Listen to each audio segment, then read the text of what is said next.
మాఘమాస పర్వదినాలను పురస్కరించుకొని కృష్ణలంక కోదండ రామాలయంలో నిత్య సూర్యోపాసన పూజలు జరుగుతున్నాయి. వాటి వివరాలు చూద్దాం.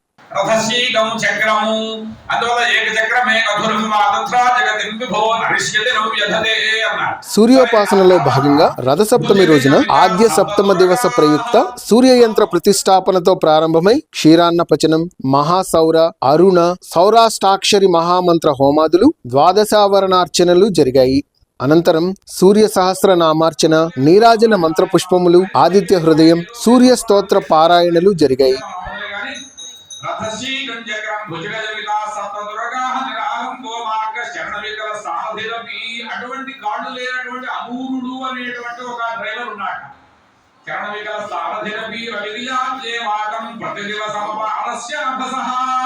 కానీ సూర్యనారాయణమూర్తిగా ఈ నగర వీధుల్లో అట్టించిటు ఇట్టించటు సూర్యనారాయణమూర్తి పొద్దున వరకు, పొద్దునుంచి సాయంత్రం వరకు కూడా చక్రలు కొడుతూ ఉంటాడ.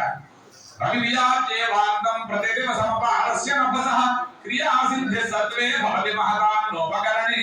ఎందుకు తిరుగుతారయ్యా సూర్యనారాయణమూర్తి? ఆయనకే పని పాట లేదా అన్నారు. ఆయన పనే అదయ్యా అన్నారు. ఆయన వెళ్ళకపోతే మరి ఎట్లా సూర్యోదయం అవుతుంది? ప్రతి ప్రాంతంలో సూర్యోదయం అవ్వాలిగా.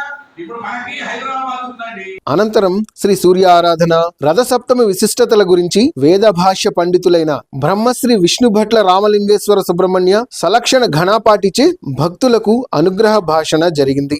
జనస్వామి రామసాయి సుబ్రహ్మణ్య శర్మ దంపతుల ఆధ్వర్యంలో జరిగిన ఈ సూర్యోపాసన కార్యక్రమంలో కొత్తపల్లి షణ్ముఖ, వేమూరి సాయితేజ, చల్లా తనూజ్ శర్మ, వేమూరి అవినాష్, వెంపటి గోపాల్, గొల్లపూడి నరసింహ, ఆలయ పూజారులు విశ్వనాథ్, నాగేశ్వరరావు, శ్రీనివాసరావు మరియు ఆకుల తిరుమలరావులు సతీ సమేతంగా పాల్గొన్నారు.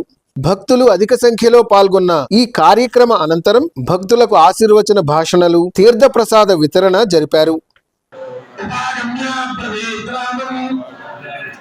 అగస్త్యో భగవాన్ ఋషిః రామ మహాబాహో శృణుగుహ్యం సనాతనం ఏన సర్వాణరేన్ వత్స సమరే ఉదయిష్యసే ఆదిత్యహృదయం పుణ్యం సర్వశత్రు వినాశనం జయావహం జపే నిత్యం అక్షయ్యం పరమం శివం సర్వమంగళ మాంగళ్యో సర్వపాప ప్రణాశనం చింతా